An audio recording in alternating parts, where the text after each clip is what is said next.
All right, welcome back to the Ownership Podcast. Today we have the pleasure of having on Sean Amaya. He works with CSP, Contract Safety Professionals.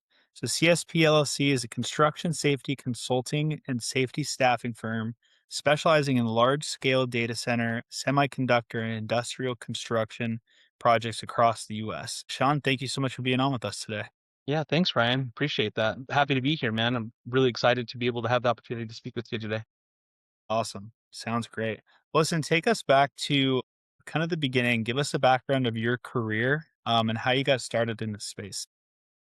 Yeah, so I kind of accidentally fell into safety. Early in my career, I was working at a company that did heat exchange and radiators for over-the-road trucking and mining equipment. And through that process, they always looked at the young talent and kind of seeing how they can leverage individuals with what their interests might be. And that kind of took me off into auto designing heat exchange packages for over the road construction and mining equipment. But they came into an area where OSHA and EPA were starting to crack down on their facilities, primarily because a lot of the workers were exposed to lead, right? And doing radiators and things like that, heat exchangers, there's a lot of soldering that takes place. And they were really looking at the worker health from a EPA and OSHA standpoint. And the company didn't have anybody kind of really ready to jump into that. And so my career, starting off in design and product development, jumped into environmental health and safety and helping that company kind of grow and groom the programs that they were looking to establish to help keep workers safe, make sure they were compliant with both EPA and OSHA.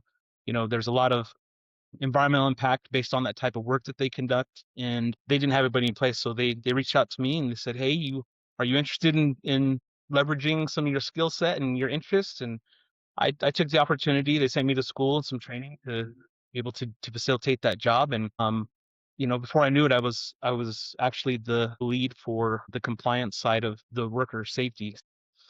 I felt like, I found a position or role that I really could thrive in because I first and foremost I enjoy helping people. And I think if you speak to a lot of safety professionals, that's primarily why they're in safeties, because they care about getting the person home at the end of the day.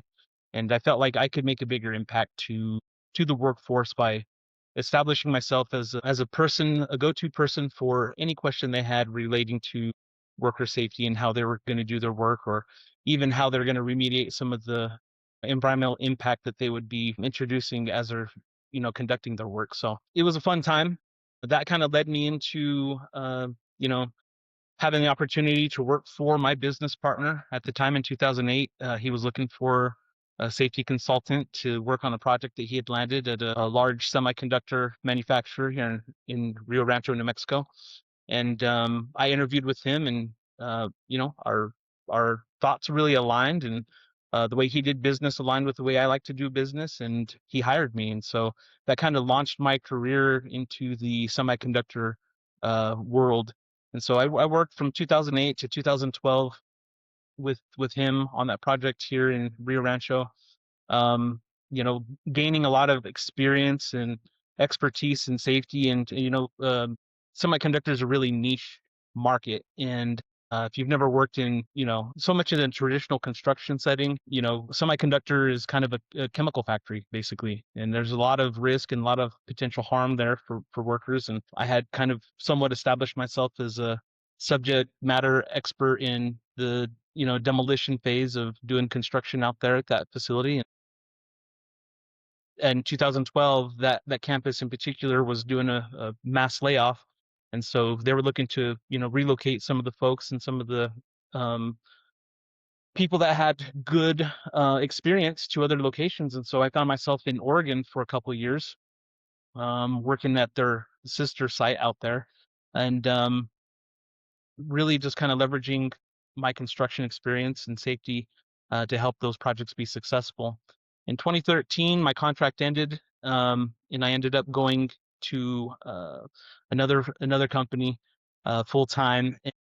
The company was a Spanish-owned company. 2012, 2013, Obama had this big green initiative, and so the government's throwing a lot of money at these green initiatives. So I found myself on a project in Hugoton, Kansas, being the site safety director, a program director for that project. And it was a first of its kind, second generation biomass ethanol plant. And really what that means is they were in the business of producing ethanol, but in the process of producing the ethanol, they took the steam that was generated from creating the biomass, and put the steam into a turbine to put power back to the grid. So that kind of accomplished the green portion for them to be able to get the funds from the government. Our interests didn't really align. They were new to doing business in the U.S., and so they didn't really understand the policies and procedures that follow behind with OSHA, even some of the EPA and other agencies of what their requirements are. I decided to find another job, and that landed me in California. So in 2014 and 2015, I was in the Bay Area. I became a assistant area director for safety for Skanska USA, doing a lot of the biotech work out there. I mean, in just a matter of, you know, 8 years, I'm jumping from just kind of industrial consulting for safety into semiconductor world into the biotech field. And so having to kind of expand my expertise, learning the policies and procedures and keeping, the regard to safety in the forefront, it really helped me expand my knowledge and my level of expertise to be able to help people regardless of what kind of project we're on, what kind of construction we're doing. At the end of the day, my goal is just to make sure that, people get home to the families that they have, because you know, at the end of the day, we're looking for one thing, and that is for the person that's on our job sites to leave and go home, because somebody at home expects them to walk back through that door they walked out of this morning. So it's always my goal to make sure that they've got that opportunity to leave our site, whatever project I might be working on, and make sure that they get the opportunity to go home that day. 2015, I'd spent a good portion of my time from 2012 to 2015 away from my family, and I just had a kid. I had my daughter, and so I decided, after being gone for about 4.5, 5 years, it was time to come back home and kind of, be a partner and contribute to raising my daughter. And so I found myself back here in Albuquerque, New Mexico. Took some short-term gigs, kind of consulting here and there where I could. And then in 2016, I landed with a company called Fortis Construction, who had the contract to build a data center for Meta, Facebook at that time, but now Meta. And so another different market sector, right? Data centers was an emerging kind of field. So I had the opportunity to run that program for about 5 years. I ran that program, and tells you a lot about your ability when you start the project. You get there, it's a greenfield. There's nothing there, but in here in New Mexico, it's just tumbleweeds and rattlesnakes, right? And so it's a lot of good experience seeing a project coming from just dirt to what the architects had rendered in an actual physical establishment, right? A good sized building with the potential to process a lot of data. So um, after that project in here in Los Lunas, New Mexico, I was reached out to by another company by the name of Excite. They were looking for somebody with good experience, director role to help manage the project they had out here at Intel in Rio Rancho. And so I took the opportunity, and I felt like my time at Fortis and the Meta project had been well served, and it was time for me to kind of take on another challenge and to reintroduce myself back into the semiconductor world. And I took that role. I worked on that project from 2001 to about 2004. And at that time, I decided that it was time for me to run my company full time. And in full transparency, back in 2019, my business partner reached out to me, and um, I was working for Fortis at the time, and he just had mentioned to me like, hey, thinking about selling the business. It's down. I'm down to my last contract. It may be time for me to jump on the employment bandwagon myself and go work for somebody rather than running my own business. And I told him, look, uh, give me an opportunity to buy in, and we'll do a few things, and I think I can help us grow this thing to something substantial. 2019, I I took the leap of faith and bought into the business, and um, I currently hold 49% of CSP, and he holds 51%. And and in 2024, when my bid at Excite was done, I decided to go full force into making the best of what I could out of CSP. Since I've been kind of at the helm for the past couple of years, we've seen significant growth, about 15% year over year, and since 2019. So it's been pretty substantial. And I think, a testament to, you know, what we've done, my partner and I, what we've done in the industry is, you know, we don't advertise, we don't do any of that stuff. Everything that we get is purely based on word of mouth and relationships. A wise man once told me, one of my mentors, is people can take everything away from you. They can take away your position, they can take away your authority, but the one thing they can't take away from you is the relationships that you build. So always remember that, everything can be stripped away, but those relationships you build and how you made somebody feel the last engagement they had with you is going to carry you forward. And, a lot of success has followed me with that kind of mindset in place. That's awesome, man. So you've had quite the career. It seems like it's all related and intertwined in a way, but there's obviously some diversity there as well. Yeah, absolutely. And I think um, a lot of people can be in one job in one kind of market sector for a long time and be okay with that. I just felt like for me to be the most useful in my field, I needed to be exposed to a lot of different market sectors. And that's kind of why I took the opportunities that I did, to kind of, one, push myself outside my comfort zone, and learn things, right? Two, it helped definitely establish my speaking skills, because there's nothing like getting in front of 2,000 to 7,000 people and at a mass safety meeting talking about a safety topic. That kind of rush, there's nothing like it. It's fun, especially when you know what you're talking about. But I was gonna say Yeah. too is as long as you know what you're talking about, it's great. Yeah, and so, those sorts of things push me outside my comfort level. I'm super comfortable doing that sort of thing nowadays. But when I first started my career, I can remember back to my first stint in 2008, 2009 at Intel in Rio Rancho, and having to stand up in front of 2,000 plus uh, workers. I had no idea what to do. It was totally foreign to me. It was scary. It was really scary. Probably one of the scariest things I've done in my life. But now it's super comfortable. Like, repetition makes perfect. And I think having been exposed to so many different things within those different market sectors has really helped me understand, first and foremost, what our clients are looking for. Because I've been boots on the ground. I understand exactly some of the nuances of what they're dealing with day to day. There's no 2 days alike. The only thing constant in construction, and in the safety world, is change, right? There's nothing constant. That's the only thing that's constant. Knowing that every day is going to look a little bit differently, and our challenges are a little bit different. And I think all those different exposures has really helped me leverage my expertise in helping people. So good. That's awesome, man. Well, I can tell, and I'm sure our listeners can as well, that you're very passionate for what you do. Yeah, very much so. Yeah. Awesome. So I want to shift gears a little bit. I want to talk about kind of industry shifts and perspective, right? So, from the standpoint of client acquisition and business development, how has that changed over the past few years? Yeah, and that's a great question. So I think, really looking at where the business was focused in 2019, we were really just focused on power generation and semiconductor.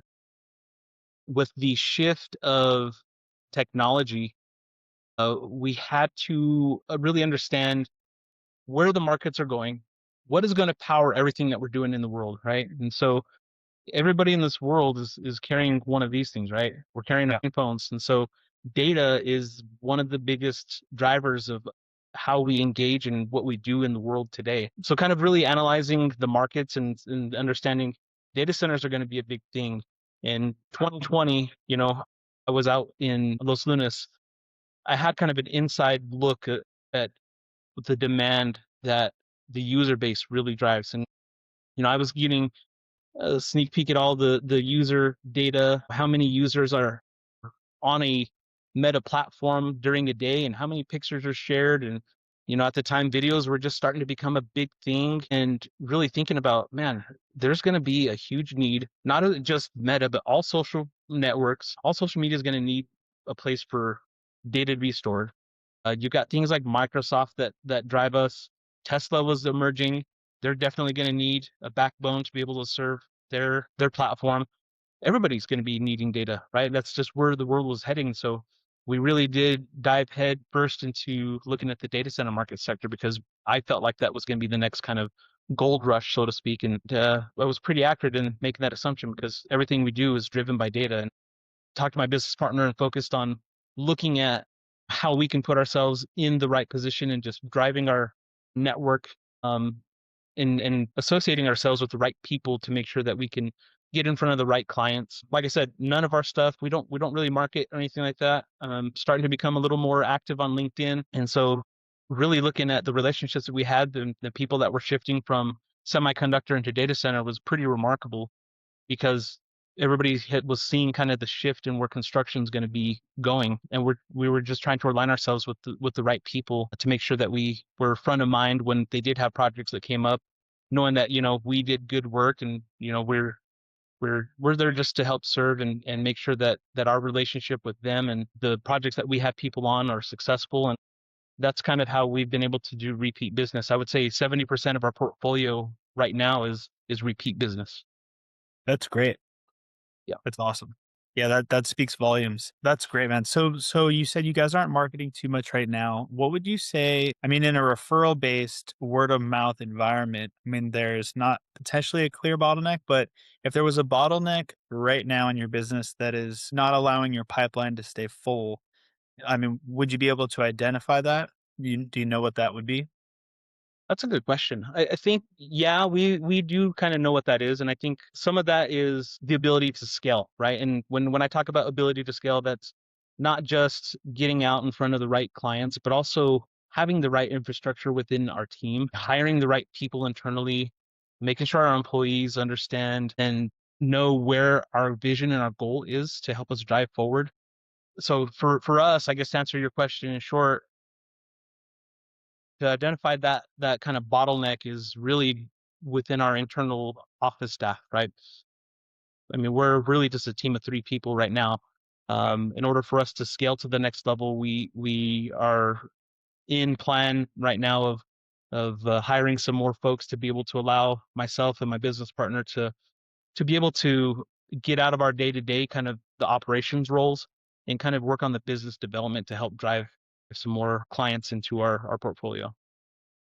Perfect. That sounds great. Well, it's always a good problem to have when you're looking to scale, right? Versus having to maybe let somebody go because you're descaling. So let me ask you this. So, from the standpoint of growth systems and operations, so you guys are 3 people right now. Walk me through your lead flow from the standpoint of the sales process. So, somebody has a job coming up, they keyword search and find you guys online. What is the process of getting a hold of you? And then what happens from a lead flow perspective to the lead, like the Yeah. touch? Yeah, there's a couple different ways that folks can get a hold of us. So obviously, if you go to our website, we have a form, a contact form that folks can fill out.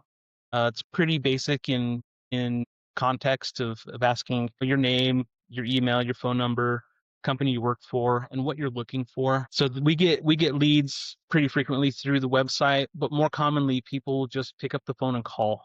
And so when they call, they will get either myself or my partner on the phone, and we drive the conversation from there. It's really not every person that reaches out to us is a good fit for what we can provide to them. Some people are just looking for training, and we have partners that we work with to facilitate the training. And some folks are just looking for a fractional person, right? So maybe they just need a person, a safety consultant for a couple days a week. And we've got partners within our network also that we can push that kind of work over to. We're more interested in establishing partners, and I like to use the word partner because that's really what it is. We want to become a partner with whatever contractor, general contractor, owner of projects that are out there, because we want to be the one stop shop, right? We want to be the solution that they will always think of whenever they have a need for a safety consultant, or even direct hire staffing with something that we've just recently pushed out. That's awesome. Okay, sounds great, man. Do you feel let me see. That was so good, and you answered a few questions. Let me see here. There we go. Okay, so when a lead does come in, right, and you said it's either you or your business partner. So what happens to a lead? Let's say a call comes in. I mean, are you guys using CRMs, any automations? Like what happens if a call comes in and it's not picked up right away? Let's say you're on the other line or out and about or you're in the middle of a meeting. What is the process of the lead capturing? And then what about like the follow up, like speed to lead perspective? That's a good question. So I would say our business is relatively archaic in the way of lead collection and lead generation. Just a couple guys trying to do the best they can for the business, right? A call comes in, let's say we miss one. We do have an open phone type service that Mhm. we utilize right now. So it's a voice over IP system. So it'll go to our voicemail, and the voicemail gets transcripted and sent to an email that we both receive. And so then one of us will reach back out and make that contact. As far as the follow up, I pretty much take on all the follow up as the operations person.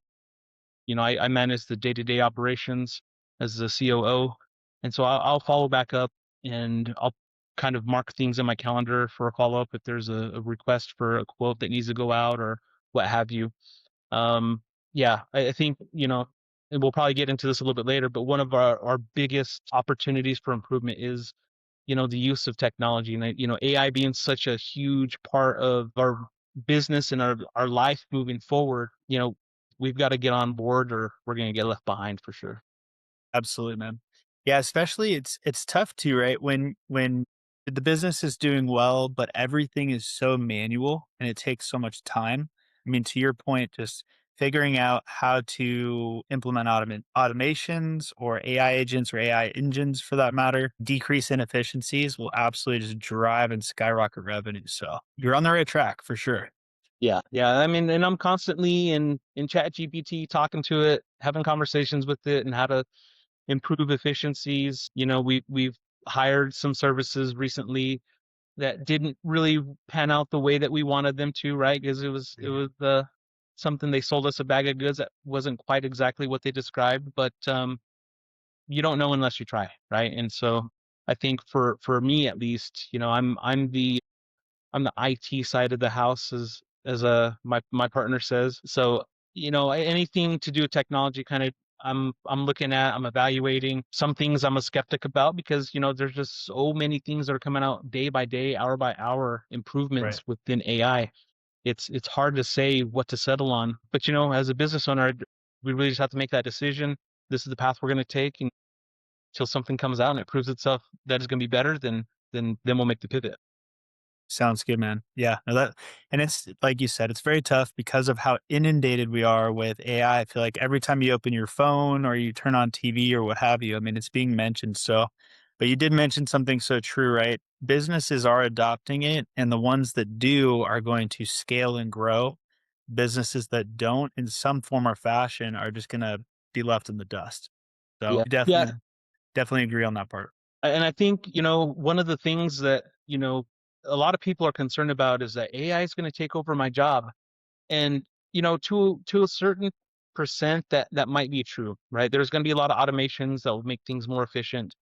I think we're seeing a lot of that happening with some of the bigger conglomerates like Amazon and things like that, some of the automations in the warehouses that they're instituting.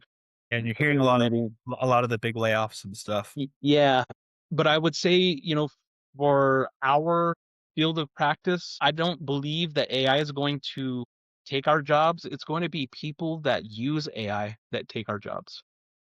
That is so well put. I always tell people that it depends on the job, right? AI can certainly come in and do specific tasks a lot better and a lot faster than individuals. But it's not is AI going to replace you? It's how are you going to use AI as a tool to make you better at your job and actually more valuable to your business owner, Yeah. right? Yeah. Or as a business owner, right? Like what are we going to do to decrease cost and in turn increase revenue and win on both sides just because we're fixing inefficiencies or processes or what have you, right? Yeah. I've definitely taken my time to write a few agents in ChatGPT and Gemini, and that's just improved my workflow so much. Absolutely, for sure. And I'm in there every single day, just like you, man. So my next question, which I think you also walked through, is how much of your sales motion or sales process is still dependent on you personally? I think you said almost 100% of it is, right? But you Yeah, have you and your business partner, but you're really taking on more of the follow-up calls and more of the conversation side of things.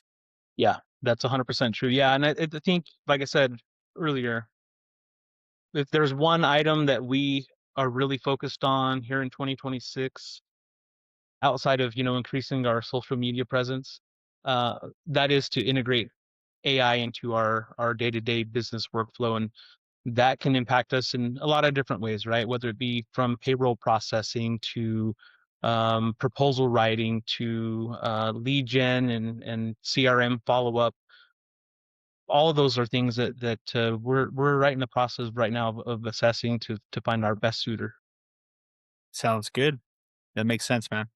All right, so let me see. I want to jump on to the next category here. And again, some of this is gonna touch on what we already talked about. Oh, this is a good one. So I want to talk to you about like reputation and experience and overall reviews of your business. So how important is follow-up speed in your space specifically? Yeah, I think follow up speed is king right now, right? Mhm. Because I think with the aggressive nature of some of the projects that we are on, first to the table in a lot of markets are going to be the first one to serve the client.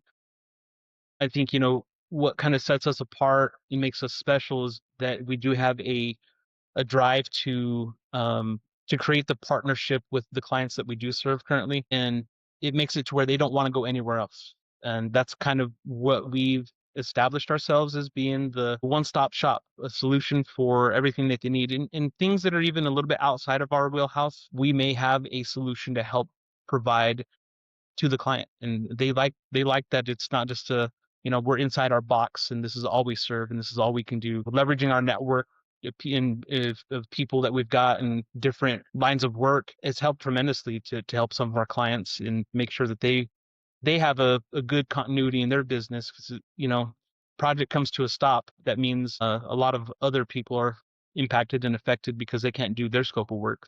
Really helping serve the client and trying to get ahead of some of their needs. Sometimes they don't know what they don't know, and us having worked in this space for so long, we kind of know what to anticipate, what the next steps or what kind of things that we might see could go wrong in the process based on the phase of construction that they're at. We try to bring those things up early. And I think that's what a lot of the clients really appreciate about us, is that we're able to help look at the future, not just the present, what's right in front of us right now, but gain from what we've learned in the past and kind of help them forecast what could happen in the future and prevent a catastrophic issue that could occur. So good. And just to clarify too for our listeners, because I know this answer from our previous conversation, but you personally are not the one walking the job sites. I know you have in the past, but can you just address and explain that, right? Like you guys have a Rolodex essentially of safety providers, right? And safety specialists that you guys are able to essentially send out to job sites, assign to jobs, and so on and so forth, right? So you're kind of in a certain way of saying it, it's like you're a matchmaking service for a company depending on their safety and regulatory needs. But you guys are the placement middle ground or middleman for those people in those types of scenarios. Is that correct? Yeah. Yeah, that's correct. Yeah. So really what CSP does is we staff, large scale construction projects, whether it be a semiconductor facility that's being built or retrofitted, or a data center that's being built with tons of those going up every day, or even power generation projects, right? And so understanding and having worked in all those different market sectors, understanding what the client's looking for as far as the caliber of person, what certifications they might need, what type of experience they might need. Some folks only need to be, field present. Some clients are looking for somebody who is able to talk to the owner of the client and, you know, communicate effectively. And so having worked between my business partner and I, having worked in so many different areas in different states, we've made a pretty good network of folks, and being able to reach out to those folks when we do have opportunities that fits their skill set. I think that's Mhm. one of the things that we're most proud of, is that we understand what the challenges are and what personality types would best fit for what scenario. It's not a one size fits all type situation, right? Not everybody's suited to do, you know, that works in power generation is not suited to work in data center. A data center guy is not suited to work in semiconductor. And so it takes a certain caliber of person, and us understanding that, I think that's been one of our biggest kind of feathers in our cap, that we've been able to provide solutions for the clients. Awesome, man. No, that sounds great. I mean, obviously, you guys are doing a great service out there.